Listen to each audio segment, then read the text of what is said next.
Bonjour, c'est avec plaisir que je prends part au cycle de conférences initié par Muriel Ndiomachua dans le cadre de son étude doctorale qui a pour thème Art et récréation de l'Afrique au monde.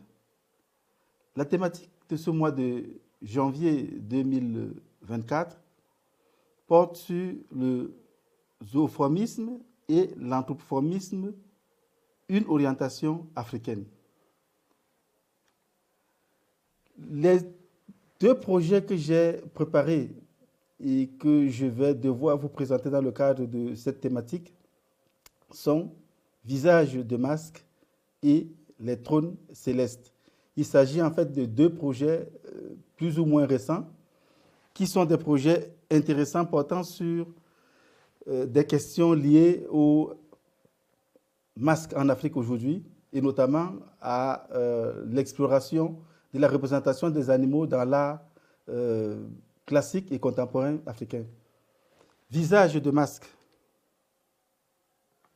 Visage de masque est un projet qui interroge l'impact de la colonisation sur la production des masques rituels et cultuels en Afrique aujourd'hui.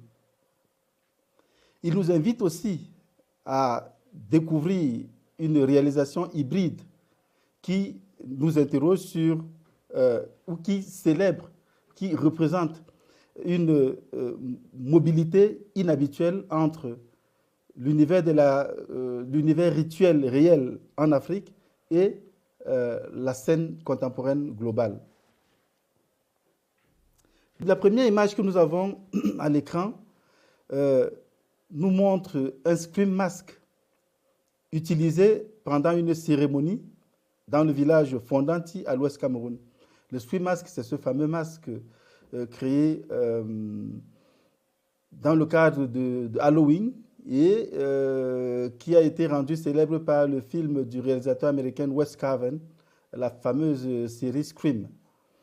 Et donc, il faut souligner que cela a été quasiment un choc pour moi de découvrir pour la toute première fois ce masque utilisé dans l'univers rituel en Afrique parce que ce masque a suscité en moi nombreuses questions dont les trois les plus importantes étaient les suivantes.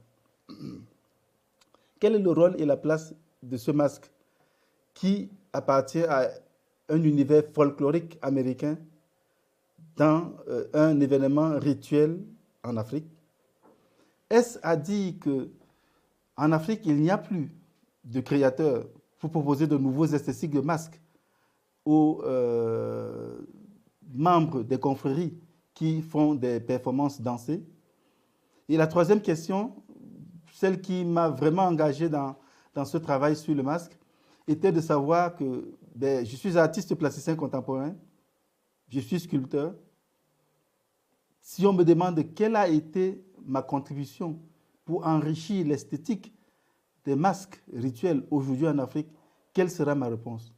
Donc, face à ces interrogations, j'ai pris sur moi l'engagement de pouvoir réaliser des masques rituels. Mais je me suis dit que ce n'était pas intéressant de me limiter à produire des masques qui seraient juste des objets à exposer. Parce qu'il faut souligner que le masque, comme objet d'exposition, est l'impact de l'avènement de la colonisation. Sans la colonisation, le masque ne serait pas un objet exposé. Donc, c'est une nouvelle fonction que la colonisation a donnée à ce masque. Et pour moi, je me suis dit que dealer avec le masque devait être produit des esthétiques de masques nouveaux qui devraient, dans un premier temps, être des objets d'exposition sur la scène contemporaine réelle et ensuite retourner à l'univers rituel pour vivre une vie d'objets rituels. Voilà. Et donc, je me suis lancé dans une production de masques hybrides. Les premiers masques réalisés, l'image que nous avons, présentent un scream mask et la transformation de ce scream mask dans le champ de l'univers de la cérémonie Kungang. Le Kungang, à l'ouest Cameroun, est une confrérie qui est imposante, une confrérie qui est vivante, qui est vivace, à travers ses activités. Et l'aspect esthétique de ce masque-là est fait de cagoules et des cagoules hérissées de cornes. Et les cornes sont très souvent en chiffres impairs. Donc ça va de 3 à 1 corne, tout en sachant que le degré le plus puissant, c'est une corne de buffle. Voilà. Et là, sur l'image que nous avons face à nous, on a un spray masque et un masque Kungan. Et donc au milieu de ces deux images, ces deux extrêmes représentations, on a une image qui est une représentation, une fédération des deux. Donc on a un spray masque hérissé de cornes. On a également, en termes de seconde image, plutôt un masque singe Dogon qui est, lui, hérissé de cornes pour pouvoir prendre l'allure d'un masque Kungan. La production de ces masques hybrides, il faut que je le souligne, est faite dans la volonté de démontrer qu'en Afrique, les gens échangent, ont toujours échangé, les gens se sont toujours déplacés à l'intérieur du continent et que le fameux slogan qui voudrait qu'on ait one style, one tribe, one style, soit quelque chose d'erroné. Donc voilà, c'est pourquoi je joue beaucoup plus avec une représentation hybride qui fédère les éléments de masques appartenant à diverses régions du continent africain. Le masque singe, pourquoi? Parce qu'en fait, quand on regarde dans l'histoire de la production des masques Kungan, les Kungan se sont référés à deux animaux principalement. Il y a des singes, gorilles ou chimpanzés, et le buffle. Voilà. Et je crois que la version buffle est celle qu'on appelle généralement la version yenge, qui est sous forme de cagoule. La version singe est plutôt une représentation en bois. Et donc, dans mon travail, j'essaie de jumeler les deux. Donc, je produis des sculptures en bois qui, eux, sont habillées de perles, de pâte de verre colorées et enrichies d'une sorte de robe faite de dreadlocks fabriquée à partir des cheveux humains, comme c'est très souvent le cas dans la production des masques Kungan.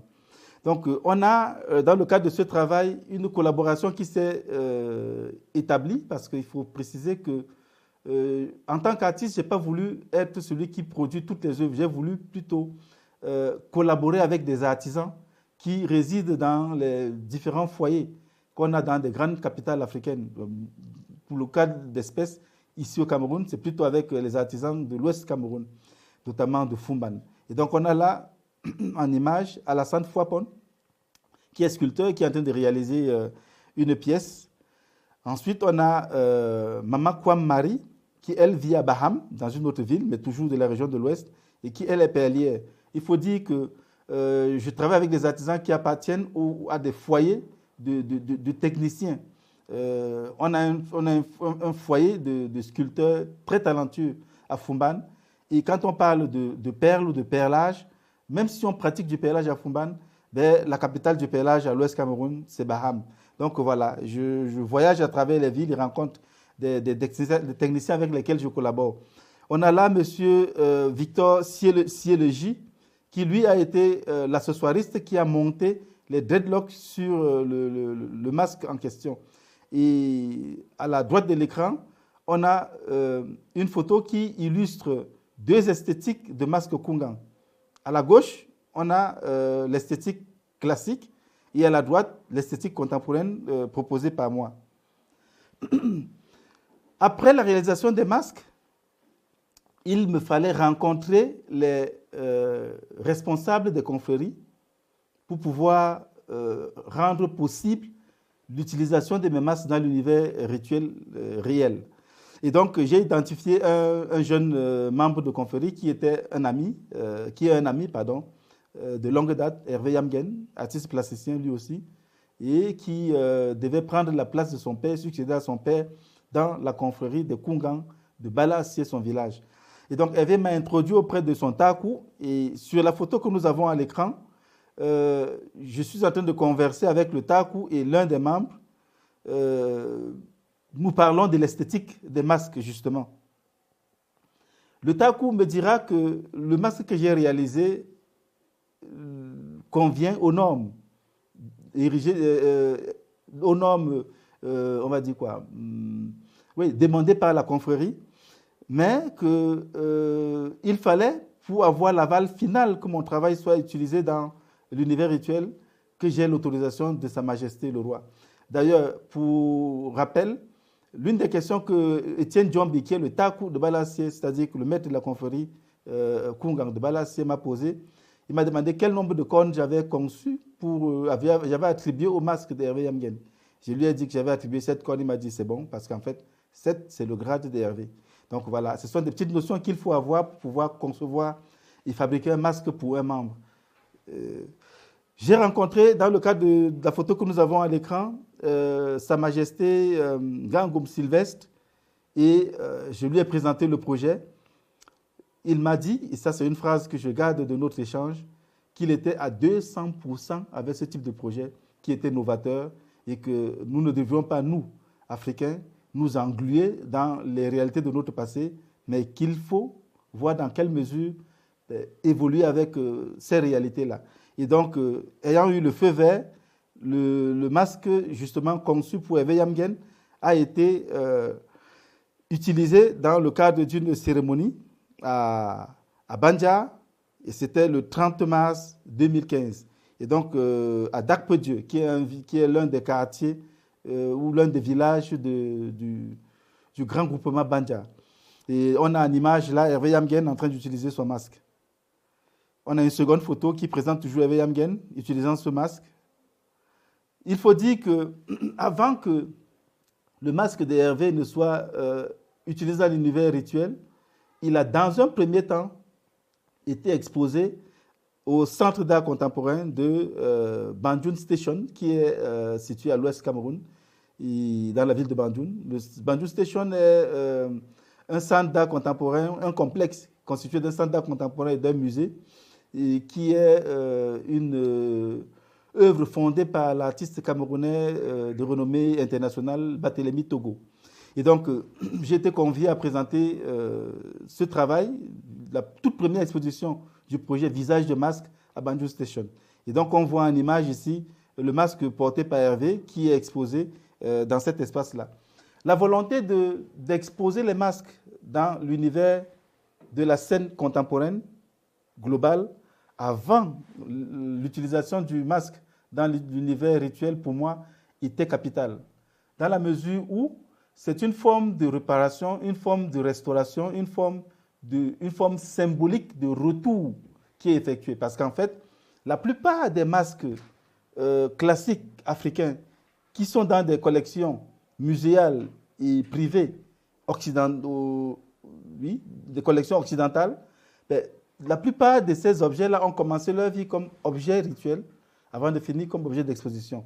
Et donc moi, je voulais systématiquement faire le chemin inverse, que mes objets fassent le chemin inverse, qu'ils commencent comme objet d'exposition sur la scène contemporaine avant d'aller dans l'univers rituel, mener une vie d'objet rituel. Voilà. Il s'est présenté l'opportunité d'exposer ce travail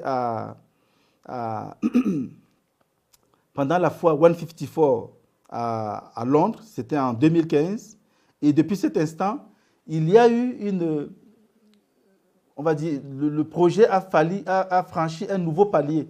C'est-à-dire que les objets réalisés par moi ont commencé à faire une série de voyages, de va-et-vient entre l'univers rituel et l'univers de la scène contemporaine, rendant ainsi flexible le rigide mur que les experts ont toujours érigé entre ce qui est rituel et ce qui est contemporain. Et d'ailleurs, ces œuvres deviennent aujourd'hui des œuvres ambivalentes qui ont à la fois l'aptitude d'être qualifiées d'objets rituels et d'œuvres d'art contemporaines. Nous avons ici une installation, et c'est le cas très souvent quand le travail est présenté sur la scène internationale. On a tout un complexe en fait en termes d'installation constitué du masque, de la photographie, qui est une sorte de capture de la vie du masque dans l'univers rituel, de la caisse avec estampillé des tampons nécessaires pour le voyage de l'objet du Cameroun pour le pays dans lequel il doit être exposé.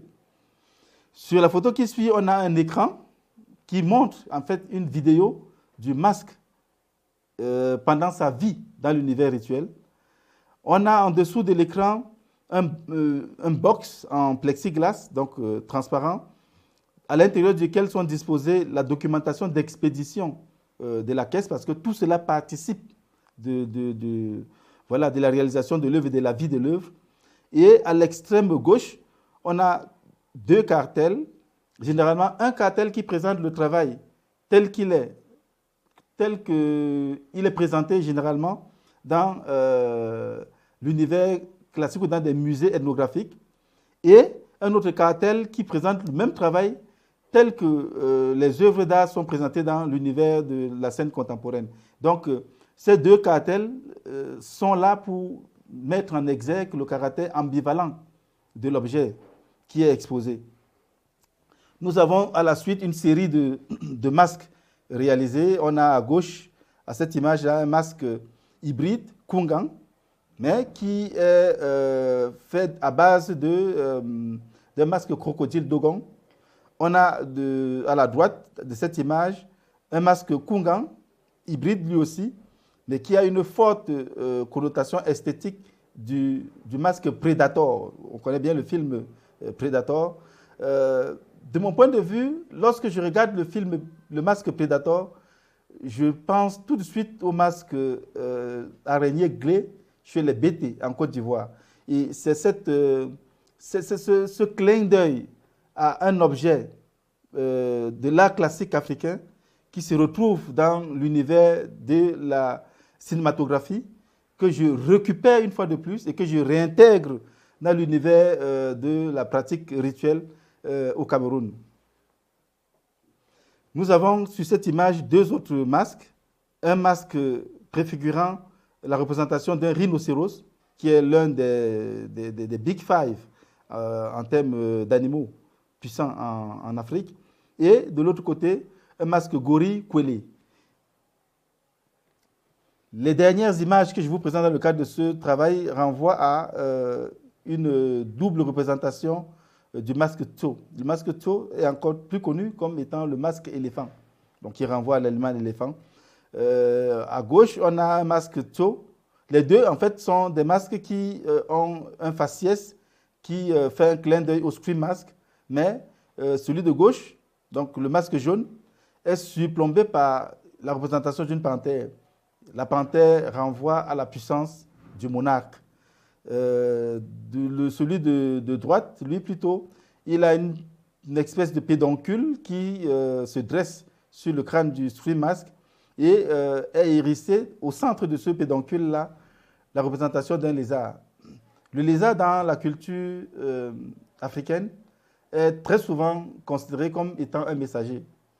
Le lézard et l'oiseau sont, dans la culture africaine, les seuls animaux qui sont dotés du pouvoir de se mouvoir de l'univers des vivants vers l'au-delà. C'est pourquoi tous les deux jouent le rôle de messager. Et le lézard est omniprésent dans la représentation des Tso-masques, bien que ce soit des masques éléphants qui présentent la grandeur, la puissance d'animal, auxquels se réfèrent les membres de cette confrérie Tso, qui sont des personnes, parmi les personnes les plus puissantes de la société.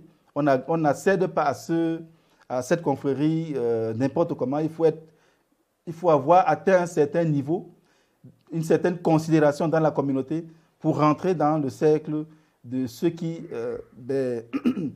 portent le masque Tso.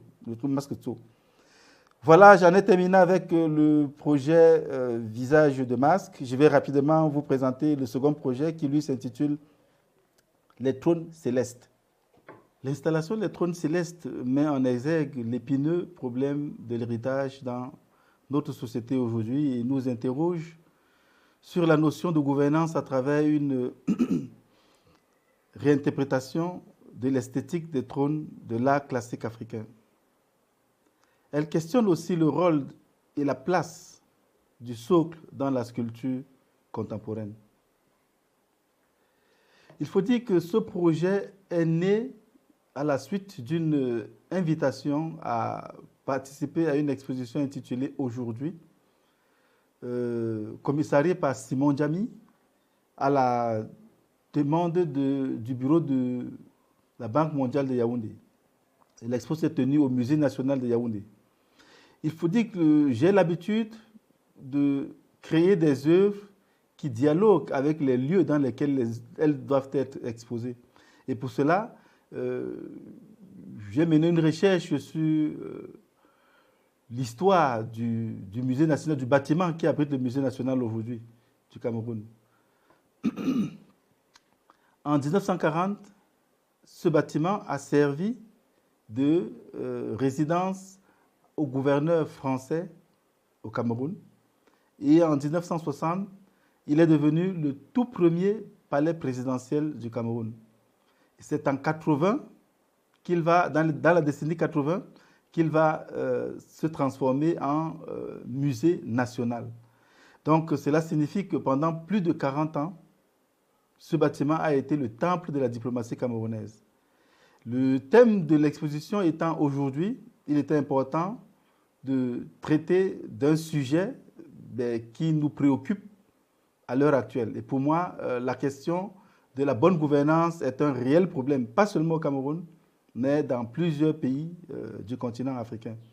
Donc, pour traiter de cette question-là, quoi de plus normal que d'utiliser un élément très symbolique pour magnifier et représenter le pouvoir, le trône.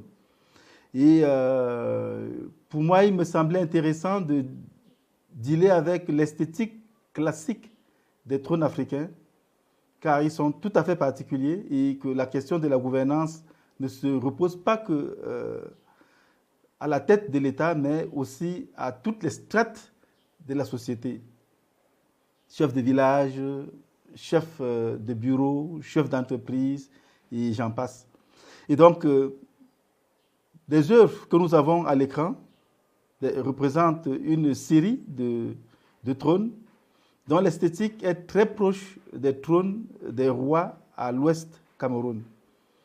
Ces trônes sont estampillés de figures animales parce que très souvent, les hommes ont l'habitude d'emprunter des valeurs, des symboles qui incarnent les animaux pour pouvoir, on va dire, se revêtir de ces symboles, de ces pouvoirs-là et représenter, mettre en exergue certains caractères qui illustrent leur personne ou leur personnalité. Et donc, nous avons 5 trônes et 5 animaux représentés.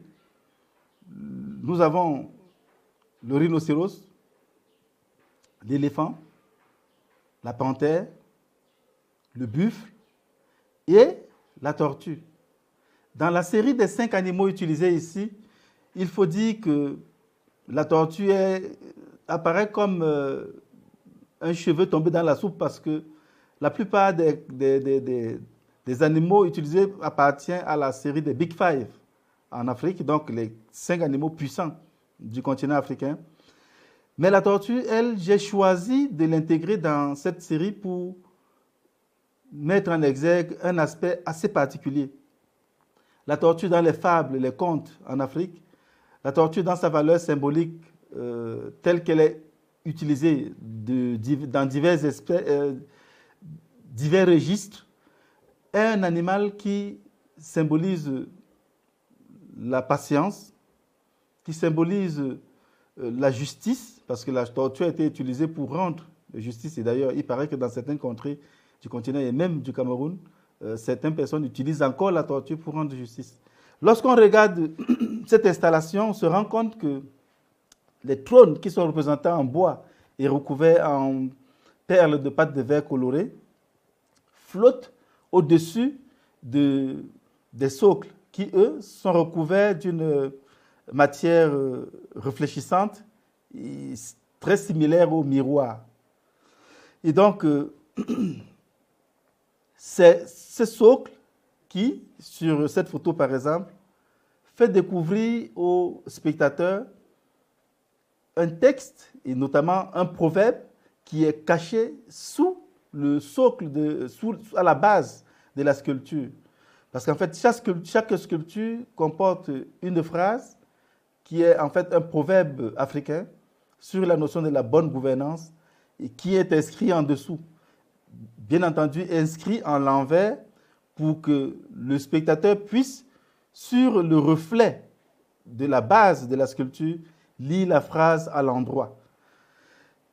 Sur cette image, on a le reflet de la phrase sur la surface du socle, mais aussi le reflet de la personne qui est tout près du socle. Donc ici, le socle devient un élément vivant. Le socle n'est plus simplement un objet qui sert de support à la sculpture, comme c'est très souvent le cas dans la pratique de la sculpture, mais le socle devient un élément, une composante de l'installation, une composante de l'œuvre, une composante aussi importante que la sculpture elle-même parce qu'elle permet de révéler la phrase dissimulée sous la sculpture, mais en même temps, en reflétant l'image de tout ce qui bouge autour, le socle peut devenir plus vivant que la sculpture elle-même. Chaque trône a à sa base un proverbe inscrit, un proverbe qui a une leçon de vie, un proverbe qui a une leçon pour des questions et une mise en garde pour des questions de bonne gouvernance. Et donc, le trône à l'effigie du rhinocéros. Je dirais avant tout que le rhinocéros est un animal puissant, c'est l'un des plus puissants d'Afrique.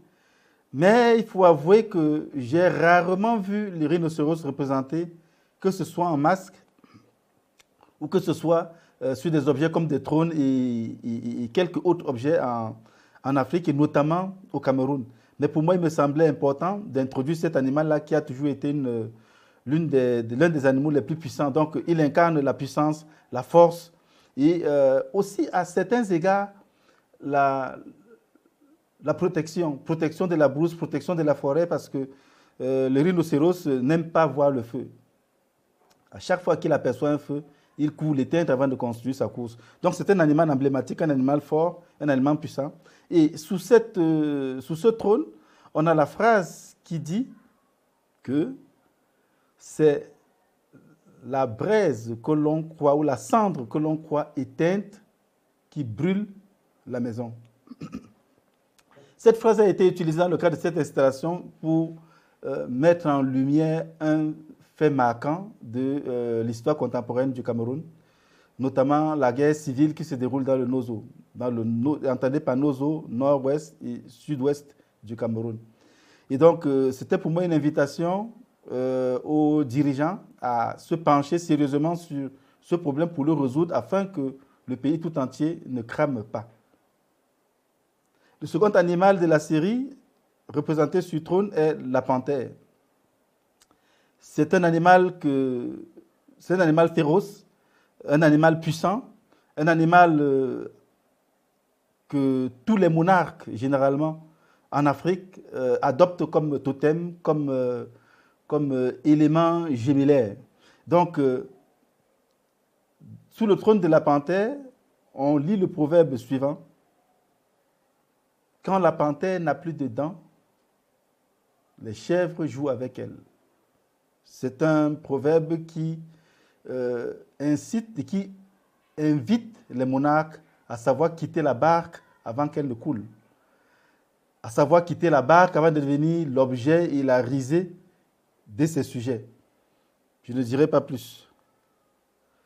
Le trône à l'effigie de l'éléphant. L'éléphant est un autre animal très utilisé dans l'illustration de la force, de la grandeur, de la puissance des monarques en Afrique, notamment à l'ouest Cameroun. Sous ce trône, on a la phrase qui dit, ou le proverbe qui dit, « Le bœuf ne se vante pas de sa force devant l'éléphant ». C'est un proverbe qui invite à la reconnaissance de sa place et à la modestie, à l'humilité. Le trône à l'effigie du buffle. Le buffle, tout le monde le sait, est un animal très dangereux, très résistant, très puissant, au même titre que le rhinocéros. Et sous et pas mal de monarques également en Afrique utilisent la représentation du buffle pour symboliser leur force, leur puissance, leur grandeur, leur ténacité surtout. Donc sous ce trône, on a le proverbe « Une pirogue n'est jamais trop grande pour chavirer ». Donc c'est une invitation à faire comprendre que malgré sa grandeur, malgré sa puissance, il faut toujours être méfiant quand on est face au plus petit que soi. Le dernier trône, celui à l'effigie de la tortue, je l'ai dit tantôt, la tortue est un animal qui incarne ou qui symbolise la sagesse, la sagesse, le sens de l'équité, donc la notion de justice. Et aussi, la tortue est un animal qui incarne l'aptitude à pouvoir prendre ses décisions, prendre son temps pour agir. Et ça, ce sont des qualités qui sont également des qualités qu'un monarque doit avoir. Il n'y a pas que la force et la puissance. Et sous ce trône, on a le proverbe suivant: n'insultez pas le crocodile lorsque vous avez encore les pieds dans l'eau. Ça veut tout dire. Il faut savoir où on se tient pour tenir un certain nombre de langages. Donc voilà en gros les proverbes et les différents trônes qui ont été utilisés dans le cadre de l'installation Trône Céleste. À l'issue de l'exposition au Musée national du Cameroun, malgré l'intérêt magnifié par quelques institutions et des individus qui souhaitaient acquérir l'œuvre, mon choix et ma décision a été d'offrir les trônes de cette installation à 5 monarques de l'Ouest Cameroun. Ce qui fut fait parce que pour moi, c'était important qu'après une vie comme œuvre d'art sur la scène contemporaine, que chaque trône mène une vie réelle d'objet de cours. Et de cette manière, voilà, les œuvres mutaient d'un univers vers un autre, comme c'était le cas tout à l'heure dans le cadre du projet Visage de masque. Et donc, ces trônes ont été offerts à des monarques. Nous avons 2 exemples en photo dans la présentation. On peut très bien identifier le trône à l'effigie de tortue dans un dispositif devant Sa Majesté Ngangum Sylvestre, roi de Balassier, à Bandia, dans l'Ouest Cameroun, et le trône à l'effigie de panthère dans l'univers du décor, voilà, de Sa Majesté Gabriel Djemeni, roi des Fondanti, voilà, toujours à l'Ouest Cameroun. Donc voilà pour ce que j'avais prévu pour vous. 2 projets. Le projet les masques, visage de masque, pardon, et l'autre œuvre, l'installation Les Trônes Célestes, qui sont 2 œuvres qui voilà, illustrent très bien la capacité et l'aptitude des Africains à utiliser la représentation des animaux dans la création plastique, et aussi cette aptitude-là à toujours vouloir voilà, attribuer à des hommes des qualités qui sont des qualités qui proviennent de l'univers animal. Je vous remercie pour votre écoute et puis je suis à votre humble attention pour les questions que vous voudrez bien me poser. Merci.